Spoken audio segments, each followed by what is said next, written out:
Welcome to another episode of Behind the Dreamers. I'm your host, Jennifer Loehding, and we are talking to the achievers, the creators, the magic makers, and the dreamers. These are our friends. These are your friends, and they are living the extraordinary. Well, today's episode, we are going to be peeling back the layers on what it means to navigate life's toughest moments with grace, resilience, and unwavering determination.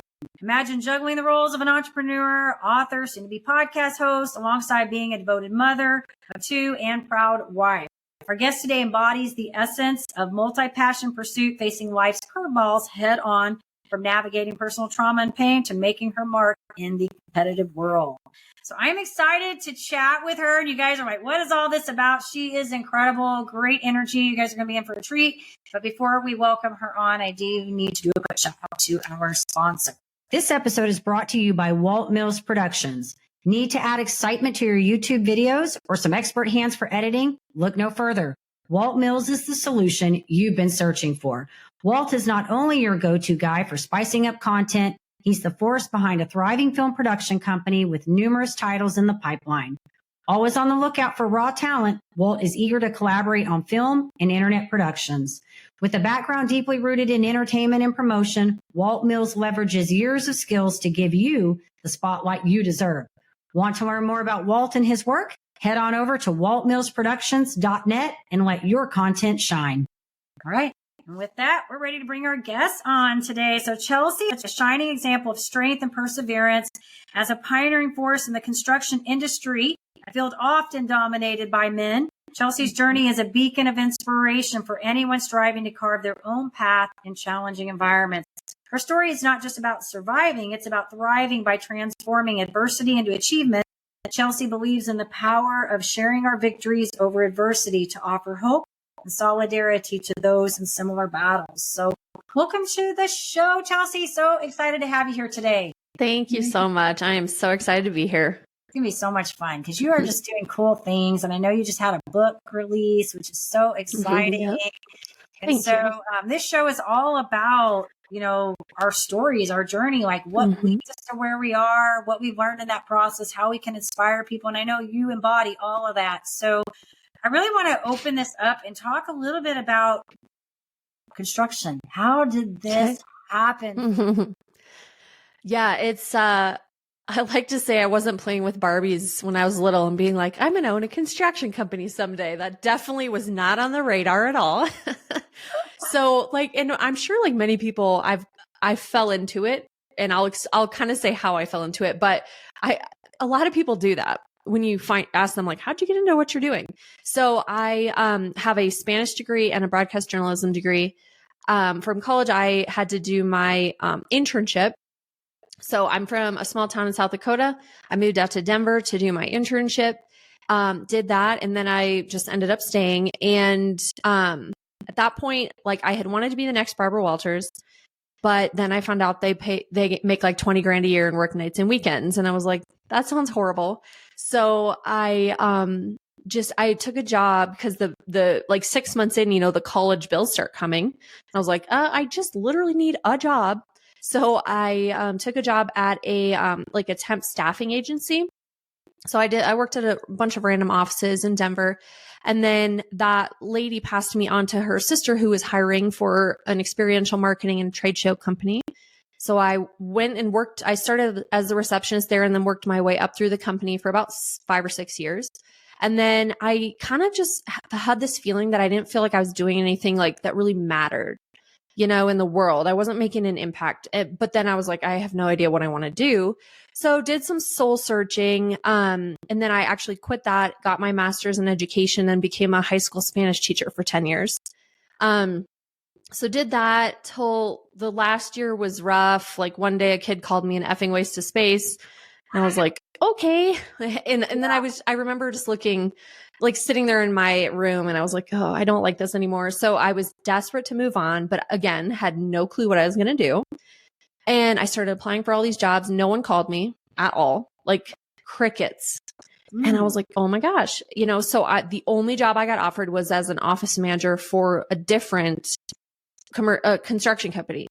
So that's how I got into commercial construction. And then in March of 2020, randomly, because what else are we doing? I started my company. And I built that, and still work that other full-time job until April of 22. So, and that at that point, I'm like, I cannot do this anymore. Like 2 legitimate full-time jobs is like just way too much on top of just life. Right. It's like, nope. So yeah. So since then I've been running my company, and we're over doubling every year. I have amazing clients, amazing employees, and I just am really grateful and proud of where we are right now. You gave me chills. Okay. So I have to back up in your story a little bit, because my very first guest today also said the same thing about the journalism thing. She was like, thought I was going to be like the next Barbara Walters or something like that. She said that I realized they didn't get paid anything. No. Like 2 people, 3 people today that said, and all of y'all had been like really good speakers, like it's funny. But they've all said the same thing. I was going to go into journalism, and I realized I didn't make any money, Yeah. And I think the thing about the education and going into that, and then, yes, these stories, they just, to me, it's so awesome to see how people sort of transverse through these different things and end up kind of where they are. And it's not, like you mentioned, playing Barbies in construction, like, yeah. Right. Yeah. I want to be in construction when I grow up. Right. Right. Yeah. And it's interesting, they're also random and different, like completely different, but I wouldn't change any of it, because I grew as a person through each. I learned like things about myself. I learned skills through all of them. So I'm grateful I went through all of them. And then when you start something new, it's harder, because you're like, wait, what am I doing? But I guess I'm proof that you can start something super new, completely new, work really hard, ask questions, learn, and be successful still. Yeah. What do you feel like? I always like to ask this question when I have somebody on here that's got something like this, like you've done, and you've scaled this, and you've worked it, you've done really well. What do you feel like has contributed to the success? I know you said working hard, but anything else that you can think of that really feel like has been a factor in this business growing the way it's grown? I would think probably for me, 2 things. Like, number one, just being myself and being honest. And like, I try to be really honest with clients. Like, if we can't help them, I ask a lot of questions up front. And if we can't help them, I tell them. And then I try, if I can, to offer a solution. But, I'm like, I never want to pass up work, but I don't want to cause them issues on a construction site. Like, there's safety, there's lives involved. That's really important. So just being honest, and like, if they think they want to do one thing, but we would recommend something else, to consult with them. And really the success has just been relationships completely. Like, and that could go back when I was a teacher too. You won't get anywhere in life if you're good at building relationships and getting to know people and caring about that, you'll be successful in whatever you do. Truly, I think, because people care about you. Like, I can get together with people and we're just talking about, what did you do this weekend? They were talking about family. We're talking about life. And that's what people care about. So, and it just makes it more fun when you work together. So I would say those 2 things. I think those are great. And I think the relation part is so huge. And you're right. When you learn that skill, it will really transverse into anything that you're doing. And you kind of touched upon that when you said you learn things in each of those areas that you were in, and like the education, learning the relationship. Yeah. I just talked about this the other day about growth, right? Like I said, I was in 22 years of Mary Kay, and I learned a lot of things. I learned to coach, I learned to book, I learned to sell, I learned all these great skills that really go in all areas. But interestingly enough, you think about it, you had to learn how to build relationships. You had to learn that. And I talked about this the other day, how it really moved into when I started doing podcasting, because I started having to find out more things about people, right? Asking more questions. We used to always have the saying, Mary Kay, that nothing would happen until you sell something. Well, nothing really happens in selling until you get to know people. Oh, totally. Knowing what they need and how you can help them, whether or not you can even help them, right? You may not have a solution for them. And I think it takes a certain amount of willingness to say, I may not be the right fit, but you being the client is more important. And I need to know whether or not what I have is a fit for you. And that they know if you genuinely care, or if you're just trying to make a sale and move on, right? People know that. That's so, right? We know this. Yeah. It's funny. I was having this conversation today with somebody, and I'm not going to name anything on this podcast, but I was talking about somebody today. And I'm like, this person just strikes me as the type of person that the sale is probably more important to them than the client relationship. Yeah. Yeah. I feel like we as humans can pick up on that type Totally. of transaction, you know? Mm-hmm. So you're doing something good there. I love it. So you just had a book launch out recently. Yep. So maybe tell us a little bit about that, what it's about. And sure. I know we want to make sure we get a plug in for that. For sure. Thank you. So my book is called Real Vibes Only: Unapologetic Confessions of a Hot Mess Mompreneur. And it's just a compilation of short stories from my life of things I've gone through, things I've overcome.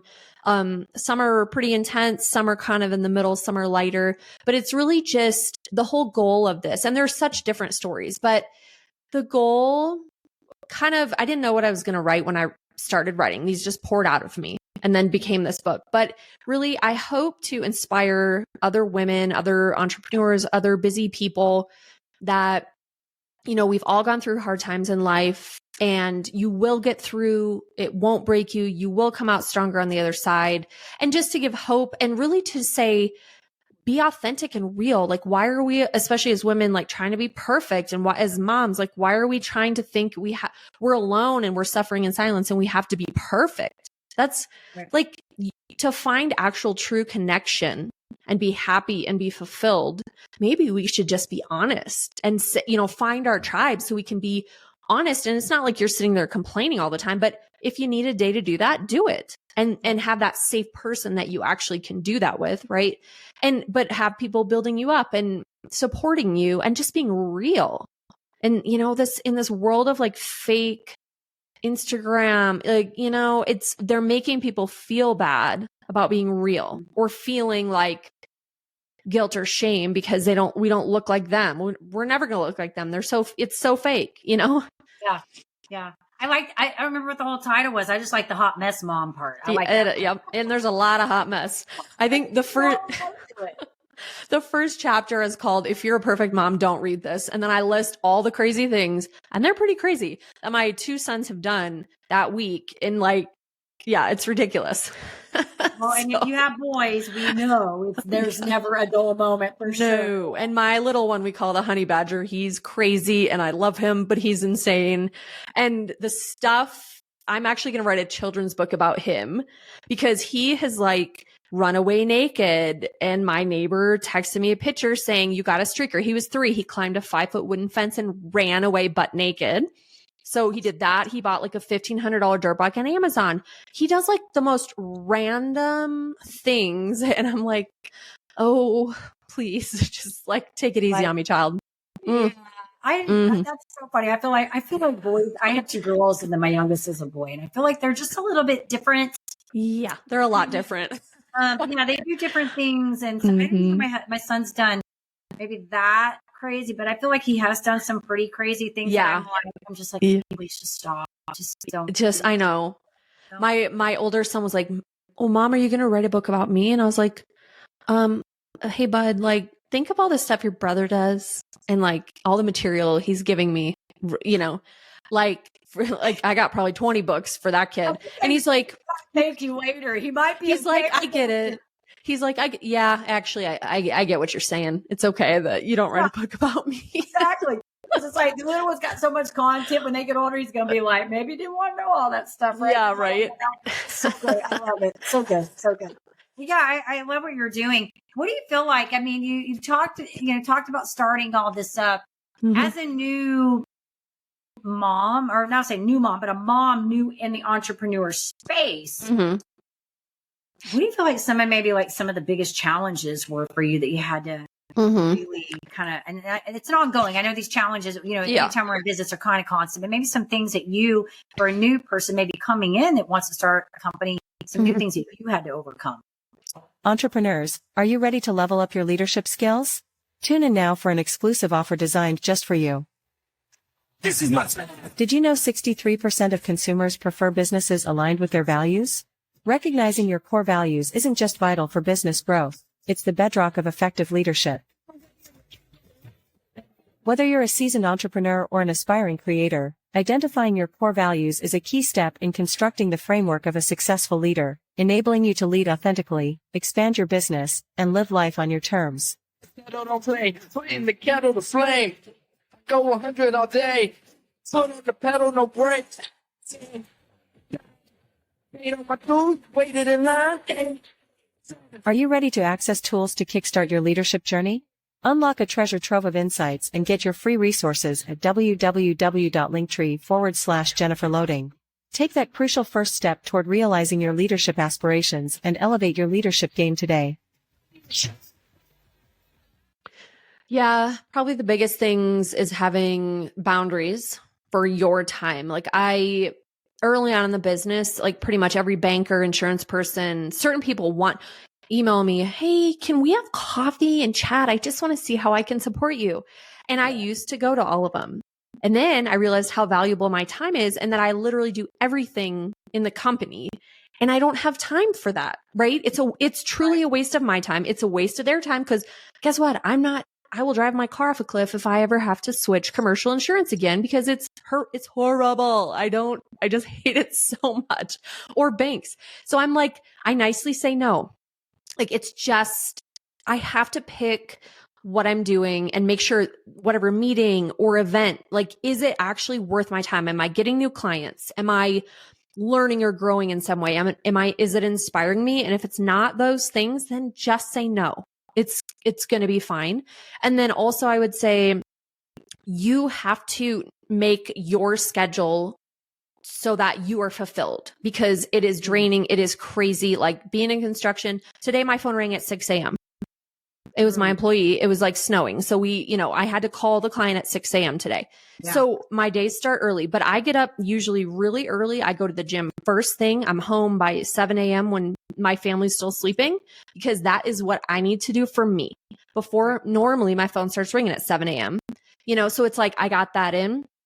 I have to get out in the sunshine. I have to do things that fill me up and have to build those in because the day's gonna get away from you. Like it just is, when you're doing a million things, but like you have to first build your life like what you want it to be first and your non-negotiables that fill you up, make you feel healthy and happy and fill in the work around it.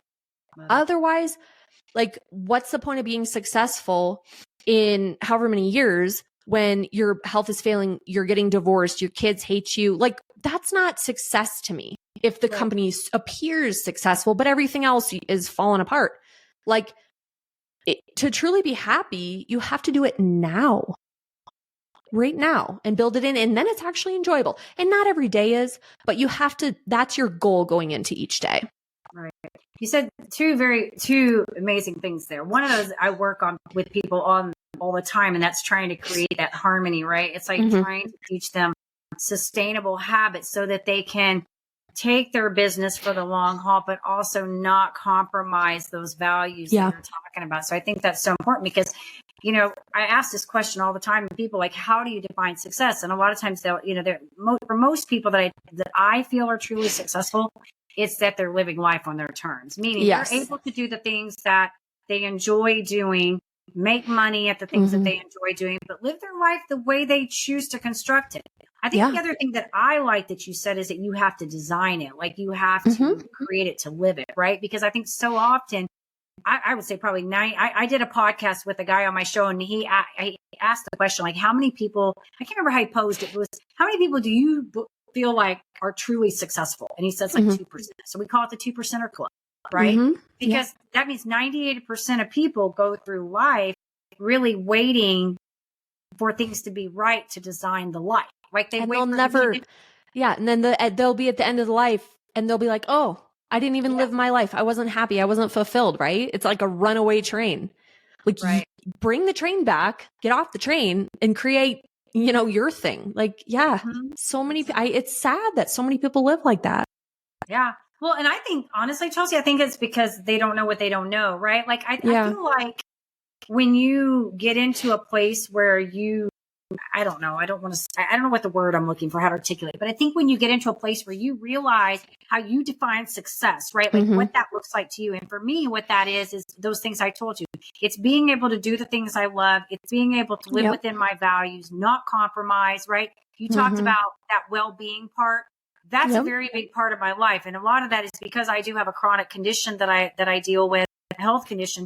that my priority has to be that I have to make sure I exercise, make sure I sleep, Yes. make sure I get in my time for myself, my detox, whatever you want to call that time. Mm-hmm. Because when those things get compromised, my health is compromised. But it's also those things we talk about, like with our family, vacations important to us, our children, right? Mm-hmm. All of those things. And I just think that, yeah, we wait for all the things to be right when the things are never going to really be right until we decide to put those things first and make them right.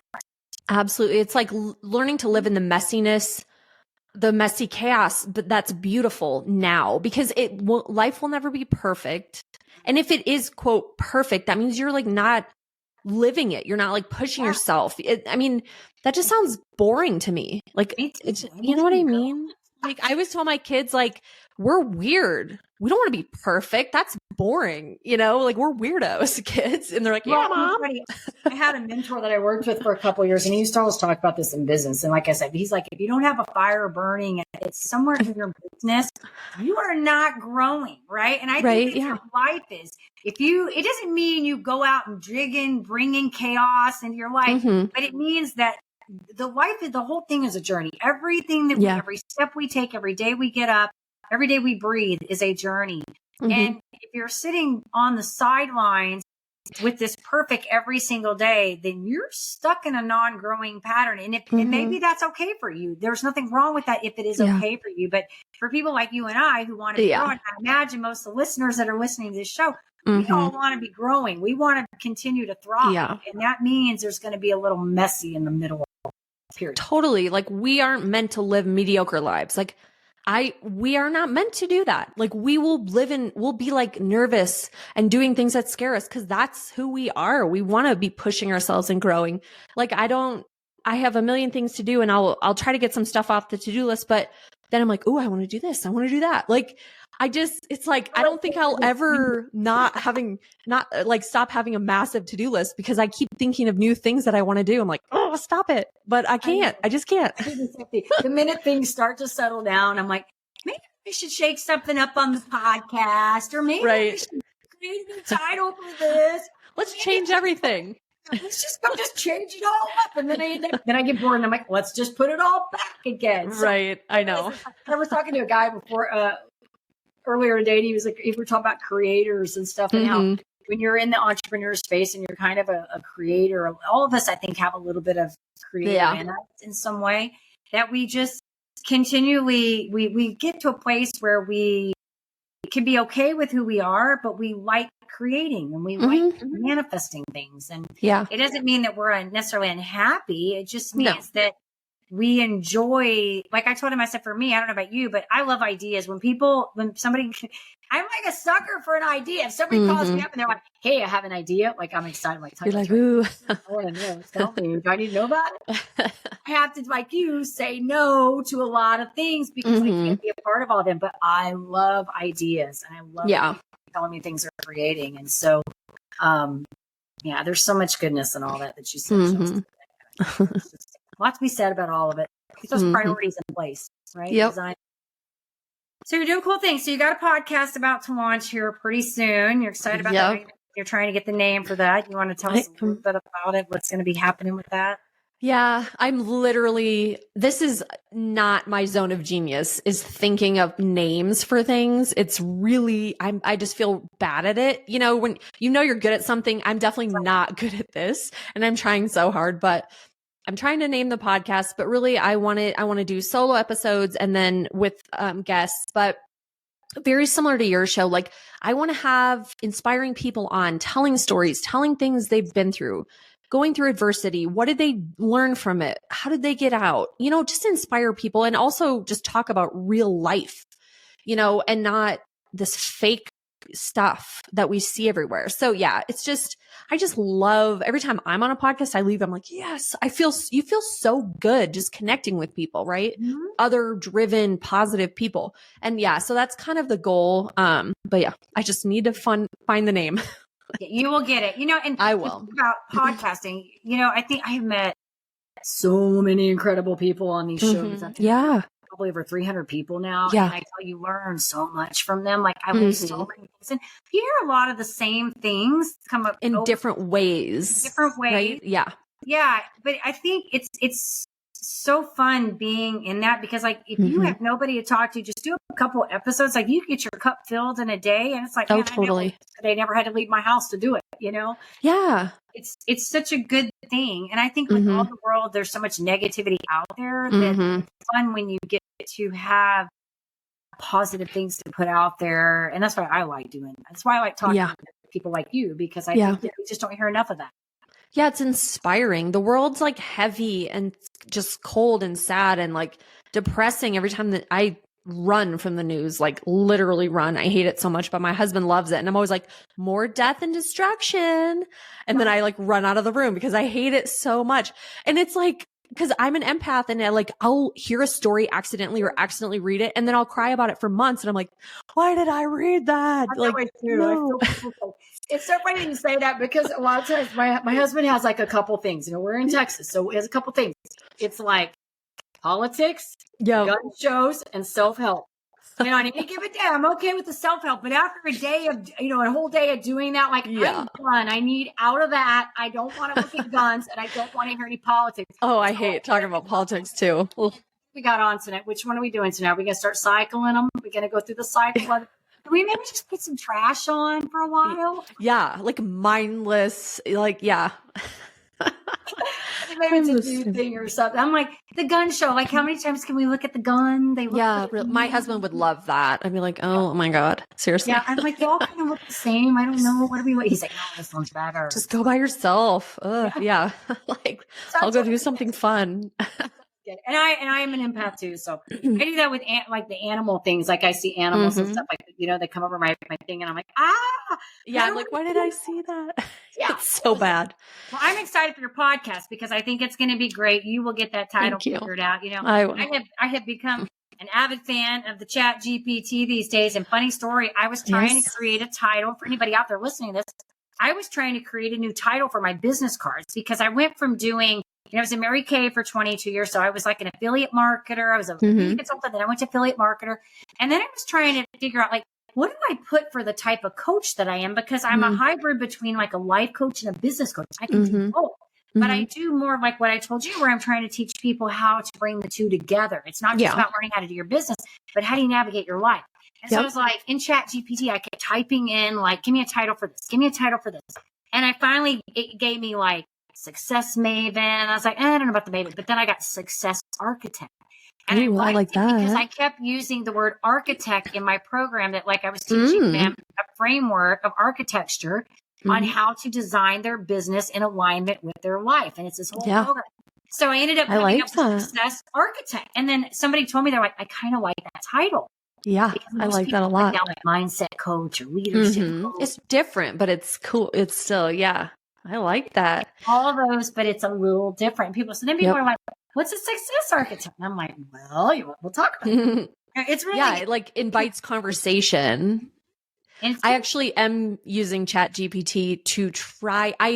The other day I just wrote down all the words that I like describe the person I'm talking to, and then I put them in. I'm like, create podcast names for this.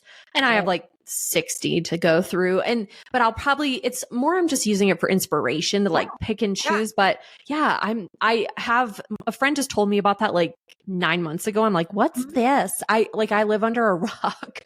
I don't know any of the cool stuff or tech, but it's amazing. It's really impressive. Yeah, you can when you get ready to do, that's a whole nother conversation we can have when you get ready to do the podcast. Oh my gosh, you can do your body. I mean, so much. Yes. And with your title, you may even, like you said, inspiration's kind of, I think that's what I ended up doing. I ended up pulling like it wasn't like it said success architect. But you saw it. But I kind of, it's kind of like in that, was it Sesame, the TOO2. Yeah, right. But it gives you ideas and helps you maybe think differently than what my brain is doing, which is not good.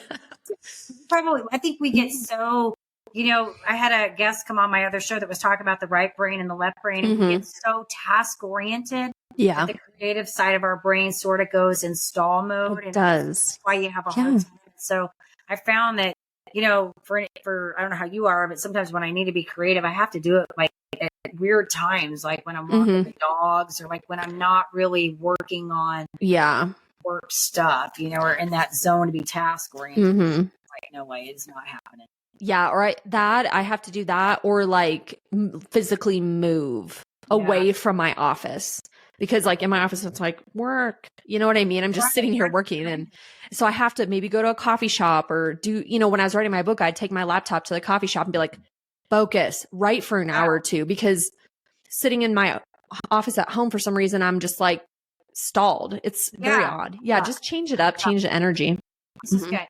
All right. Well, one last question I want to ask you before I ask you, how do people find you? Any like parting words you want to give to somebody that's maybe going to be out there and they're going to start something? I don't know whether it's a new business, maybe they want to go into construction, anything that you want to offer them to say, maybe this is what I would do. So I would say if you're thinking of starting a business, first of all, do it. It's amazing, but it's not going to be easy. So you better buckle up. It's going to take some grit. It's like my son started a smoothie company the other day, my 7-year-old, and then he gave up after one day because he only had the mail lady as his client. And I'm like, oh, child, you will never make it as an entrepreneur if you just gave up right there the first day. And, so be in it for the long haul. Success will not happen overnight, but you can actually make your life amazing and joyful and fulfilled what you want. And then I would say, surround yourself with people who are doing what you're doing, who are doing what you want to do and doing it well. Become friends with them. Have them be your mentor. Call them when you're like, something happens and you don't know what to do. Like lean on those people because they're out there and they had mentors or people that helped them too. And most of them are happy to give back. So that's good. That's good. Thank you for sharing that, Chelsea. Yeah. Awesome. Well, good stuff. I'm excited for you and keep doing your thing. You're like rocking it. I love it. Love the energy. Love all the stuff about you. Got it. Thank you. On. If our audience wants to get in touch with you, maybe they want to pick up a copy of the book, follow the podcast. It's going to be coming out. Where do you want us to send them? I would say just check out my website. It's chelseahusum.com. So CHELSEAHUSUM.com. I have a free, it's Your Unapologetic Life workbook I just put on there. You can find out there's links to like my socials, speaking, podcasts, book, all that stuff on there. That's probably the best way to connect. Perfect. Well, I'm going to connect with you too, so I can when your podcast comes out and all that good stuff. It's been amazing. Thank you for sharing with us and your journey. Like I said, you're doing cool things. Keep inspiring. Thank you. All that fun stuff. It was so good to chat with you. Thank you. Absolutely. And of course, to our audience, we enjoy you and appreciate you for checking us out. If you love the show, head on over to Apple, give us a review there. You can hit that subscribe button on YouTube so we can keep sharing all these incredible stories. And as I always say, in order to live the extraordinary, you must start. Every start begins with a decision. You guys take care, be safe, be kind to one another, and we will see you next time.